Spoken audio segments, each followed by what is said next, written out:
વંદે માતરમ બાળ મિત્રો. આજનો આપણો ટોપિક છે અપત્ય પ્રસવી અને અંડ પ્રસવી પ્રાણીઓ. આપણે જાણ્યું કે કેટલાક પ્રાણીઓ બચ્ચાને જન્મ આપે છે, જ્યારે કેટલાક પ્રાણીઓ ઈંડા મૂકે છે, જે પછી શિશુમાં પરિવર્તિત થાય છે. એવા પ્રાણીઓ કે જેઓ સીધો જ બચ્ચાને જન્મ આપે છે તેને અપત્ય પ્રસવી પ્રાણીઓ કહે છે, અને જે પ્રાણીઓ ઈંડા મૂકે છે તેને અંડ પ્રસવી પ્રાણીઓ કહે છે. નીચે આપેલ પ્રવૃત્તિની મદદથી તમે એ વાતને સારી રીતે સમજી શકશો તથા અપત્ય પ્રસવી અને અંડ પ્રસવી પ્રાણીઓનો ભેદ પણ પારખી શકશો. તો ચાલો જોઈએ પ્રવૃત્તિ 9.2.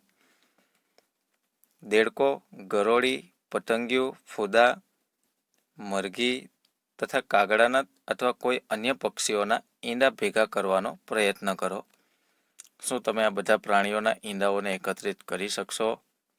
જે ઈંડાઓને તમે એકત્રિત કર્યા છે તેનું ચિત્ર બનાવો. બાળ મિત્રો, કેટલાક પ્રાણીઓના ઈંડા એકત્રિત કરવા સહેલા છે, કારણ કે તેની માતા શરીરની બહાર ઈંડા મૂકે છે. જે પ્રાણીઓના ઈંડા એકત્રિત કરવામાં તમે સફળ રહ્યા છો તે પ્રાણીઓ અંડપ્રસવી પ્રાણીઓના ઉદાહરણ છે, પરંતુ તમે ગાય, કૂતરા તથા બિલાડીના ઈંડા એકત્રિત નહીં કરી શકો. એવું એટલા માટે છે કારણ કે તે ઈંડા નથી મૂકતા. તેમનામાં માતા પૂર્ણ વિકસિત શિશુને જન્મ આપે છે. આ અપત્ય પ્રસવી પ્રાણીઓના ઉદાહરણ છે. તો બાળ મિત્રો, જે પ્રાણીઓ બચ્ચાને જન્મ આપે છે તે પ્રાણીઓને અપત્ય પ્રસવી પ્રાણીઓ કહે છે.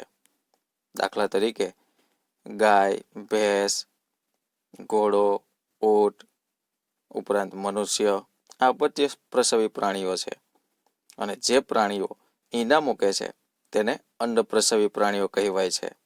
દાખલા તરીકે ચકલી, પોપટ, મોર આવા પક્ષીઓ ઈંડા મૂકે છે, જેથી તે અંડપ્રસવી પ્રાણીઓ ગણાય છે.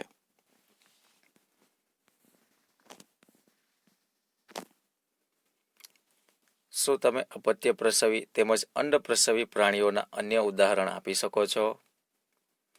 ચાલો હવે જોઈએ શિશુમાંથી પુખ્ત સ્વરૂપ કઈ રીતે પ્રાપ્ત થાય છે. નવજાત જન્મેલા પ્રાણી અથવા ઈંડાના તૂટવાથી નીકળેલા પ્રાણી ત્યાં સુધી વૃદ્ધિ કરતા રહે છે જ્યાં સુધી તે પુખ્ત ન થઈ જાય. કેટલાક પ્રાણીઓમાં નવજાત બચ્ચા પુખ્ત પ્રાણીથી સાવ અલગ જ દેખાય છે. રેશમના કીડાનું જીવનચક્ર યાદ કરો. સૌપ્રથમ તે ઈંડા હોય છે, ઈંડામાંથી લાર્વા અથવા ઈયળ બને છે, ત્યારબાદ તેમાંથી પ્યુપા બને છે અને ત્યારબાદ તેનું પુખ્ત સ્વરૂપ તેને પ્રાપ્ત થાય છે, જેના વિશે તમે ધોરણ 7માં અભ્યાસ કરી ચૂક્યા છો. દેડકો આ પ્રકારના પ્રાણીઓનું અન્ય એક ઉદાહરણ છે. દેડકામાં ઈંડાથી શરૂ કરીને પુખ્તતા સુધીની તમામ અવસ્થાઓનું નિરીક્ષણ કરો. આપણે 3 સ્પષ્ટ અવસ્થાઓ અથવા તબક્કાઓ જોઈ શકીશું, જેમ કે ઈંડા, ત્યારબાદ તેમાંથી બને છે ટેડપોલ એટલે કે લાર્વા, અને ત્યારબાદ તેને તેનું પુખ્ત સ્વરૂપ પ્રાપ્ત થાય છે. શું ટેડપોલ પુખ્ત દેડકાથી ભિન્ન હોય છે? શું તમે વિચારી શકો છો કે કોઈ દિવસ આ ટેડપોલ એક પુખ્ત દેડકો બની જશે? તેવી જ રીતે રેશમના કીડાની ઈયળ અથવા પ્યુપા પુખ્ત રેશમના કીડાથી ખૂબ જ અલગ દેખાય છે. પુખ્તમાં જોવા મળતા લક્ષણો નવજાતમાં જોવા મળતા નથી, તો પછી ટેડપોલ અથવા ઈયળનું ત્યારબાદ શું થાય છે? બાળ મિત્રો, અહીં આપણે આકૃતિમાં જોઈ શકીએ છીએ કે સૌપ્રથમ દેડકાઓના ઈંડાઓ હોય છે. ઈંડામાંથી ટેડપોલનો જન્મ થાય છે. ટેડપોલનો ધીમે ધીમે વિકાસ થાય છે અને આ એક ટેડપોલમાંથી પુખ્ત દેડકાનું નિર્માણ થાય છે.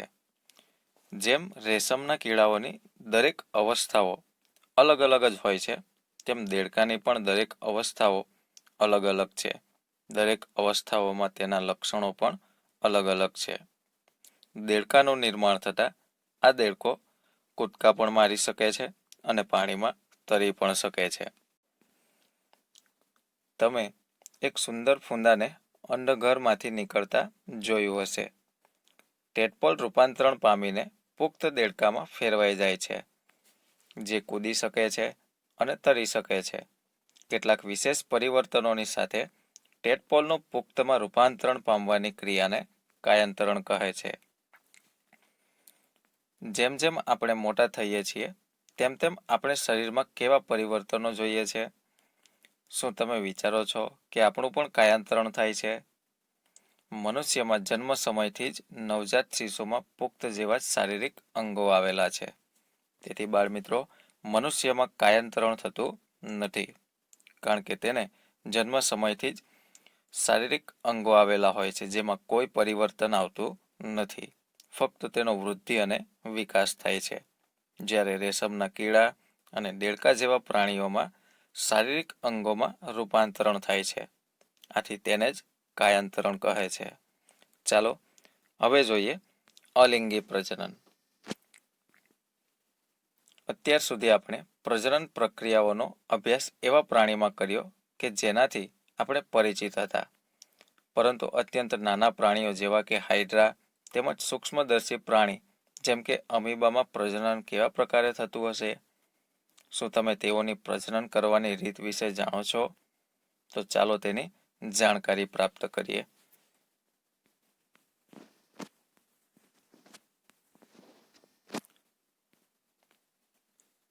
પ્રવૃત્તિ 9.3.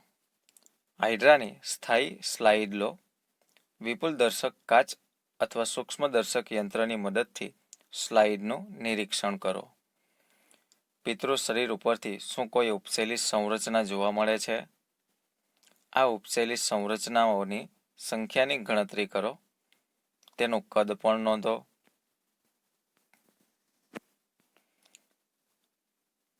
હાઇડ્રાનું ચિત્ર એવું જ બનાવો જેવું સ્લાઇડમાં દેખાય છે, તથા આ ચિત્રની સરખામણી આકૃતિ 9.11માં દર્શાવેલા હાઇડ્રાના ચિત્ર સાથે કરો.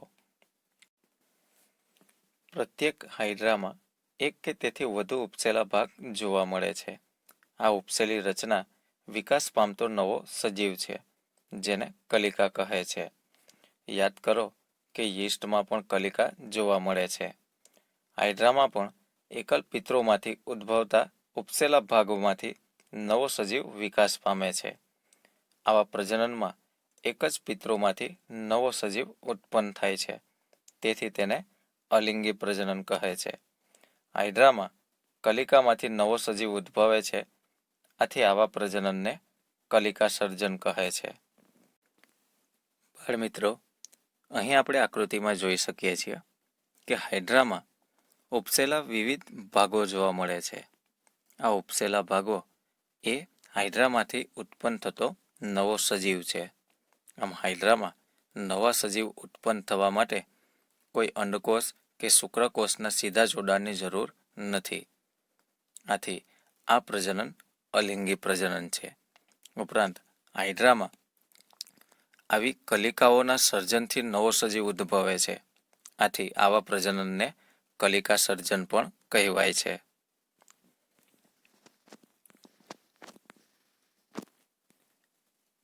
અલિંગી પ્રજનનની અન્ય પદ્ધતિ અમીબામાં જોવા મળે છે. ચાલો જોઈએ તે કઈ રીતે થાય છે. તમે અમીબાની રચના વિશે અભ્યાસ કરી ચૂક્યા છો.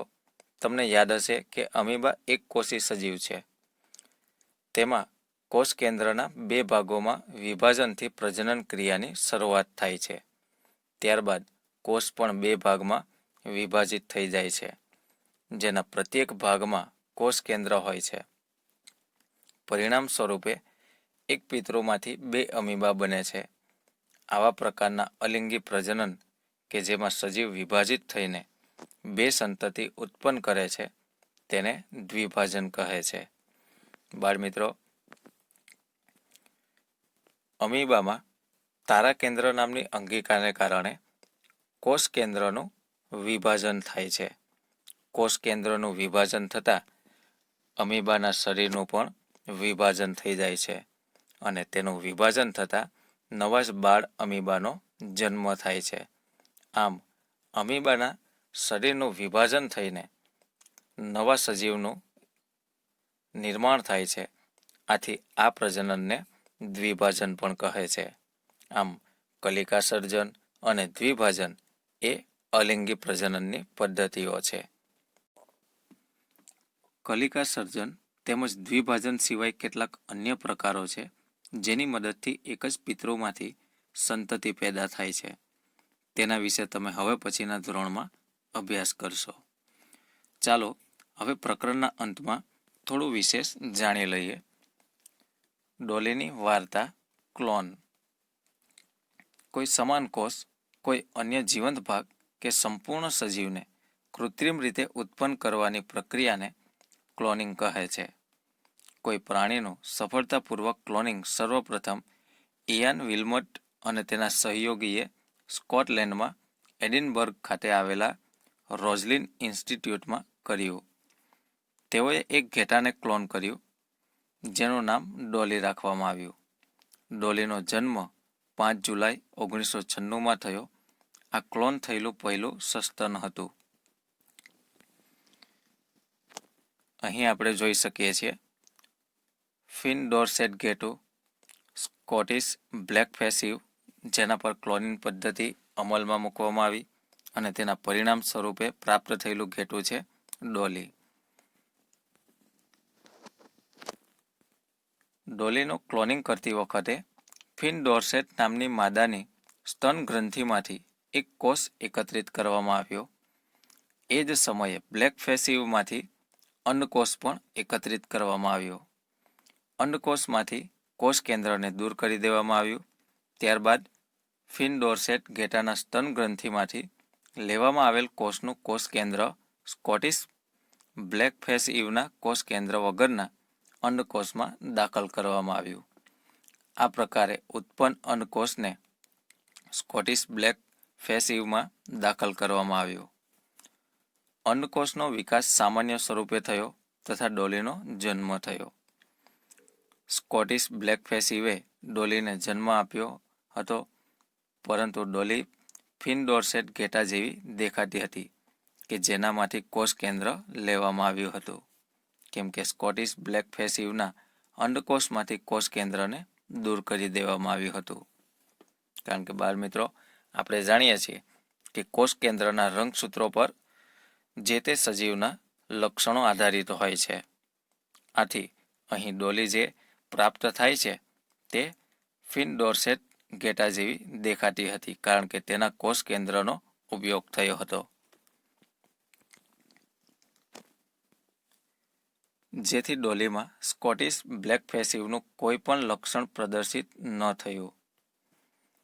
ડોલી એક ફિન ડોરસેટ ઘેટાની તંદુરસ્ત ક્લોન હતી, જેણે પ્રાકૃતિક લિંગી પ્રજનન દ્વારા અનેક સંતતિઓને જન્મ આપ્યો. દુર્ભાગ્ય રીતે ફેફસાના રોગના કારણે 14 ફેબ્રુઆરી 2003માં ડોલીનું મૃત્યુ થયું. ડોલીના મૃત્યુ પછી સસ્તનમાં ક્લોન બનાવવાના અનેક પ્રયત્નો કરવામાં આવ્યા. ઘણા બધા તો જન્મ પહેલાં જ મૃત્યુ પામ્યા તથા કેટલાક જન્મ બાદ તરત જ મૃત્યુ પામ્યા. ક્લોનવાળા પ્રાણીઓમાં જન્મ સમયે ઘણીવાર અનેક વિકૃતિઓ હોય છે. તો ચાલો બાળ મિત્રો, નેક્સ્ટ વિડીયોમાં ફરીથી મળીશું. દરેક વિદ્યાર્થી મિત્રોને વંદે માતરમ. જય હિન્દ, જય ભારત.